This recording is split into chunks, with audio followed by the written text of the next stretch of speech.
En 2006, un bouquin d'horreur post-apocalyptique publié par Max Brooks fait pas mal de bruit et est encensé par la critique. Le livre, qui aborde par une attaque zombie des sujets aussi variés que l'impuissance des gouvernements mondiaux et la violence de notre instinct de survie, arrive jusqu'à Hollywood et notamment jusqu'aux oreilles de deux personnes, Leonardo DiCaprio et Brad Pitt. Deux personnes qui vont se livrer une petite guerre secrète pour acquérir les droits d'adaptation. Bon, vous le savez, c'est finalement Brad Pitt qui l'emporte, qui obtient les droits et qui décide de financer, par sa boîte de prod, la production World War Z dans laquelle il aura le rôle principal. Il appelle le réalisateur Mark Foster et hop, le projet World War Z est lancé.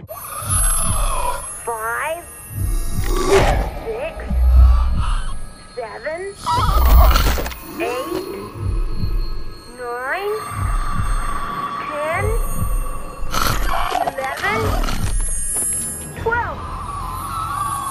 Bon, Mark Foster, il a une idée en tête. Il veut faire un grand film de complot paranoïaque, très typé années 70, voire même proche du thriller, ce à quoi Brad Pitt répond gentiment « Non, ta gueule, on va faire un film de zombies pour enfants ». Ce à quoi Mark Foster répond gentiment « Oui, d'accord, pardon ». World War Z sera donc un film de zombies pour les gosses de Brad Pitt, c'est pas moi qui le dis, c'est lui-même. Et le scénario met pas mal de temps à s'écrire, on se doute que la divergence d'ambition entre Brad Pitt et le réalisateur n'y est pas étranger, mais bon voilà, le tournage de World War Z peut quand même se lancer, et ça va être un gros blockbuster parce qu'on part quand même sur un film qui a un budget de 130 millions de dollars.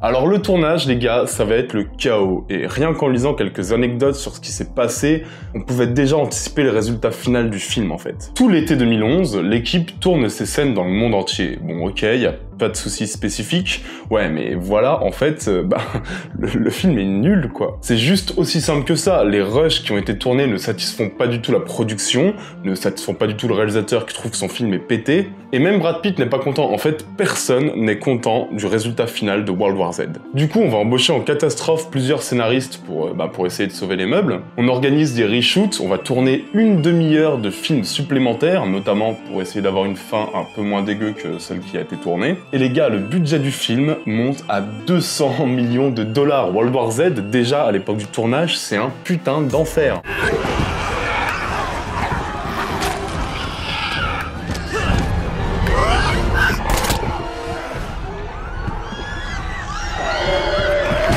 On repousse la sortie du film, bon je vous passe les détails sur la post-production qui a pas dû être une partie de plaisir, tant sur ce film il y a points de vue différents et de gens impliqués. Sachez juste que quand le film va sortir à l'été 2013, étonnamment, ça va pas être la catastrophe annoncée, hein. Ni au box-office, ni aux critiques en fait. Déjà, bon allez, on place ça direct, World War Z est le film de zombies le plus rentable de l'histoire du cinéma, avec quand même près de 540 millions de dollars de recettes. Ensuite, si les critiques sont toutes assez d'accord pour le qualifier de gros blockbuster familial très édulcoré et plutôt insipide, certains y trouvent leur compte, même si l'auteur du bouquin original a lui-même renié le film. What is this? What happened to him? He slipped. Dites-vous qu'on parlait même d'une suite qui devait être réalisée par Bayona, puis par David Fincher. Alors autant vous dire que ouais, sur le papier ça peut faire rêver, mais bon, vu le chaos qu'a été le premier film et le manque de liberté évidente accordée au réalisateur, c'est peut-être pas plus mal que ça a été annulé et que Fincher ou Bayona n'aient pas perdu leur temps là-dedans. Et franchement, je sais qu'avec ce C'est comment mieux, je me mouille pas trop. Hein. Des films de zombies meilleurs que World War Z, il y en a des centaines en fait. Je vais donc réduire un peu le chemin des possibles, je vais me focaliser déjà sur des films qui ont des zombies intelligents entre guillemets, c'est-à-dire agiles et rapides, et surtout, et c'est le plus important, sur des films de zombies différents, des films de zombies qui moi m'ont vraiment marqué, c'est les mêmes, en mieux.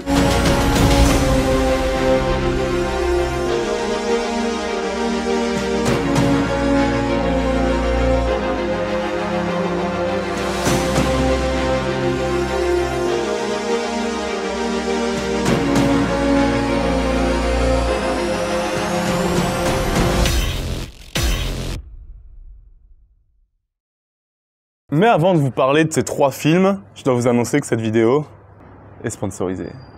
Vous savez, pour moi, prendre soin de son corps, c'est important. J'ai toujours considéré mon corps comme un temple.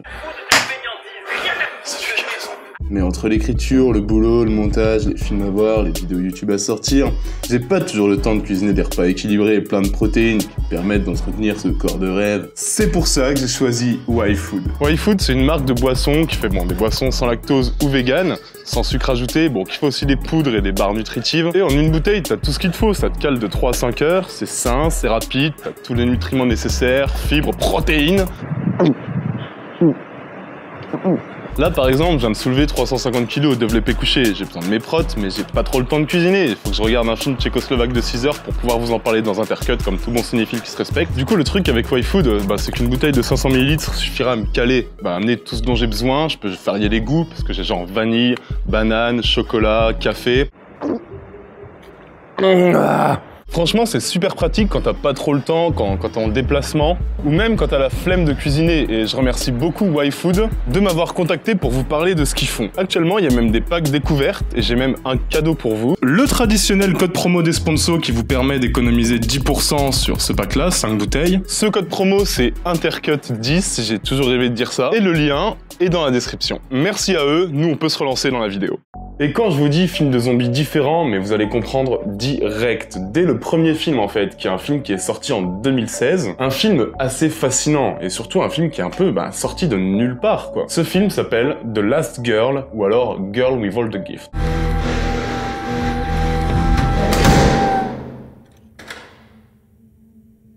Alors d'emblée les amis, surtout n'allez pas voir le synopsis qui spoile l'entièreté du mystère sur internet. Je vais plutôt tâcher de vous résumer ça en disant le moins possible, parce que ce mystère, c'est une partie intégrante du film et faut vraiment pas vous le gâcher. On est au fin fond de la campagne anglaise, et on suit Mélanie, qui est une gamine naïve, solaire, dans ce qui ressemble à une espèce de base sous haute surveillance. Elle est avec d'autres enfants, elle va au cours, elle va à l'école, mais on sait pas trop ce qui se passe. Soudain, une attaque, la base est submergée et Mélanie parvient à s'échapper. Elle va traverser toute l'Angleterre en ruine pour comprendre qui elle est, ce qui s'est passé, et surtout son importance pour le futur de l'humanité.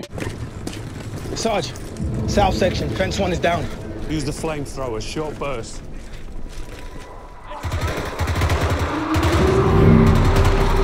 Je vais juste vous donner un seul élément narratif qui est dévoilé assez vite et qui est hyper important, c'est que Mélanie elle est infectée par un virus zombie. Et pourtant, elle reste capable de ressentir et de penser par elle-même. Même si, sur le papier, elle est zombifiée. Voilà, ça on le sait vite, et tout le reste de la première partie baigne dans une atmosphère assez étrange, assez fascinante en fait. Une atmosphère où on sait pas trop où on est, on ressent un côté très The Last of Us, on va pas se mentir. On apprivoise l'environnement sans vraiment en comprendre les enjeux, mais au final, peu importe, parce que c'est beau, que c'est prenant, et parce que Mélanie est jouée par une jeune Senia Nanua, dont j'espère ne pas trop écorcher le nom, et qui est incroyable de justesse. Franchement, en 20 minutes, dès les 20 premières minutes en fait, on sent qu'on est face à un film qui va être inventif, qui va être puissant, et on sent qu'il va y avoir une montée en puissance inévitable. Et soudain... She's moving too much. There's a cranial strap on the left. I'm not gonna cut around a cranial strap. Do you want to redose her? Yes, Jean. That would be extremely helpful.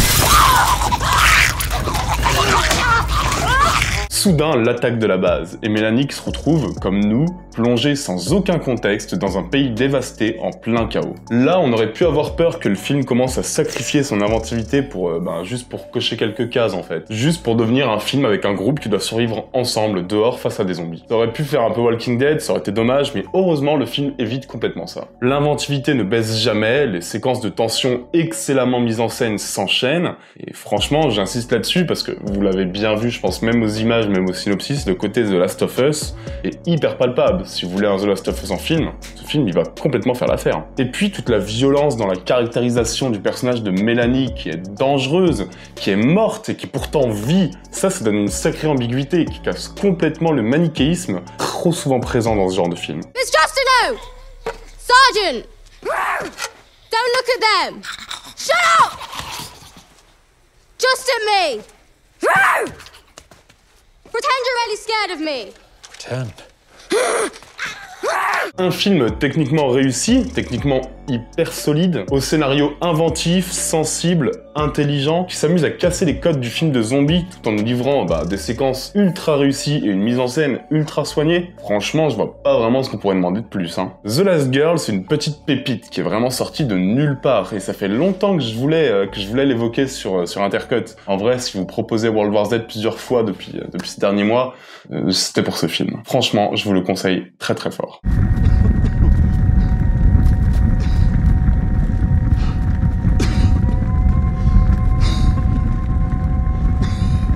You should have stayed inside, in the lab.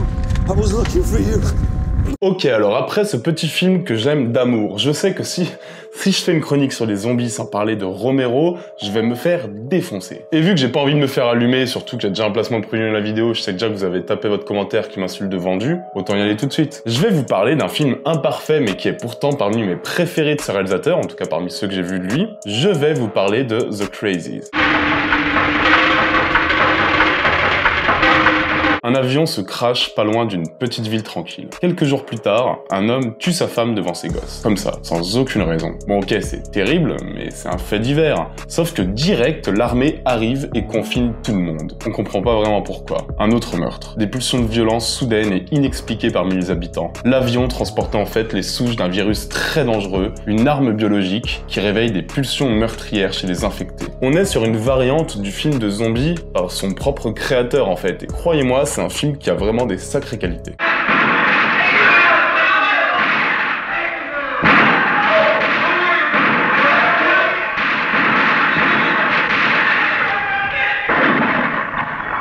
La première étant son concept, évidemment, mais aussi le ton utilisé par Romero, qui fait de The Crazies un film politique, ça semble évident, mais vraiment un film politique poussé à l'extrême, où l'incompétence des autorités et des institutions devient presque en fait un sujet d'humour corrosif et hyper grinçant. Et ça fait que The Crazies, il se regarde très facilement, d'autant plus qu'il profite de l'écriture de Romero, qui va pas se gêner pour brouiller les pistes, pour mêler des images d'archives et des images fictives, et pour nous livrer une première heure complètement frénétique. Vraiment, The Crazies, c'est un film d'un nihilisme enragé contre l'incapacité à résoudre une crise créée par le pays lui-même. C'est un film dont on a beaucoup parlé à l'époque du Covid. Bon, je pense que le lien, il est assez évident à faire directement dans sa tête. Vu que c'est probablement le film le plus connu de cette sélection, je vais pas trop m'attarder là-dessus, mais il faut que vous sachiez qu'on est quand même vraiment sur un film profondément réaliste. Un film où la menace vient en fait autant des infectés que de l'État ou de l'armée qui a créé ces infectés-là en fait. Et surtout qui ne recule devant rien pour essayer de contrôler l'épidémie. C'est un film rempli d'idées, qui se regarde franchement pas moins facilement qu'un World War Z, parce que le rythme est assez génial, parce qu'il a pour lui d'excellentes séquences. Du coup, franchement, je vous le conseille, surtout si une variation du thème du zombie avec une arme biologique vous intéresse, The Crazies, c'est une référence du genre.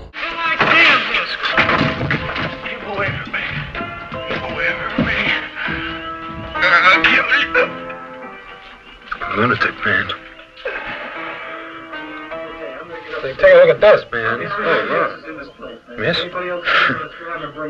Ok, et pour finir, j'ai envie de parler d'un petit film français. Un film français qui, a fait pas mal de bruit quand il est sorti, et c'est pas impossible que vous soyez quand même passé à côté. C'est un film assez différent de ce à quoi on nous a habitués, assez différent même des deux autres films que j'ai évoqués dans cette critique. Ce film s'appelle La nuit a dévoré le monde.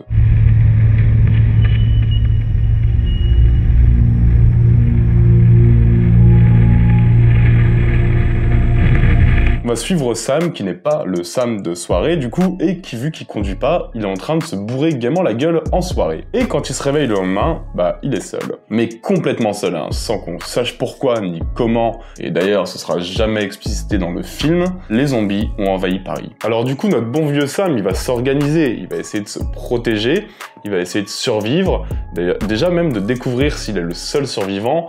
Bref, en fait, les enjeux classiques du film de zombies, mais vous allez voir que le traitement, par contre, rien à voir.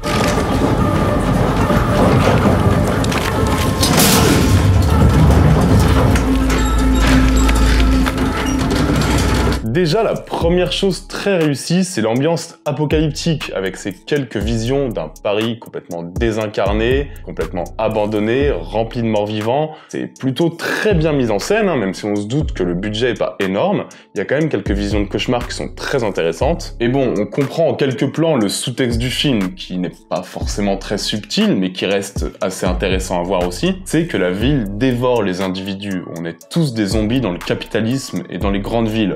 Bon, alors ok, ça c'est une bonne chose que cette métaphore passe par l'image sans en faire des tonnes, parce que si le réalisateur avait pu être hyper égocentrique et hyper prétentieux, ça aurait été tellement boursouflé comme métaphore, là en l'état ça passe pas mal. Disons que ça évite une certaine lourdeur, et surtout, ça permet au film de se focaliser sur ce qui l'intéresse et nous intéresse, la tension, l'effondrement d'une société, la menace des zombies.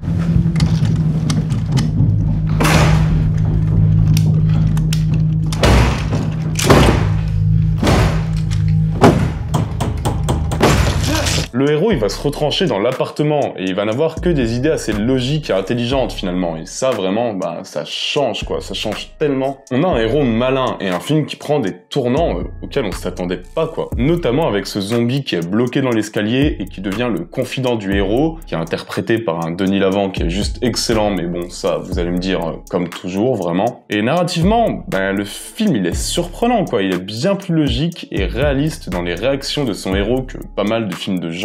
Et malgré tous les clichés que vous pouvez avoir, genre film de genre français, ok on va se faire chier, ça va devenir pompeux, ça va devenir hautain, et pas du tout, hein, il se passe énormément de choses dans ce film. On n'a pas vraiment le temps de souffler, on est vraiment sur un film ambitieux, on a un film qui a des belles idées de mise en scène. Franchement, si vous êtes passé à côté quand il est sorti en salle, redécouvrez-le, ça vaut vraiment le coup.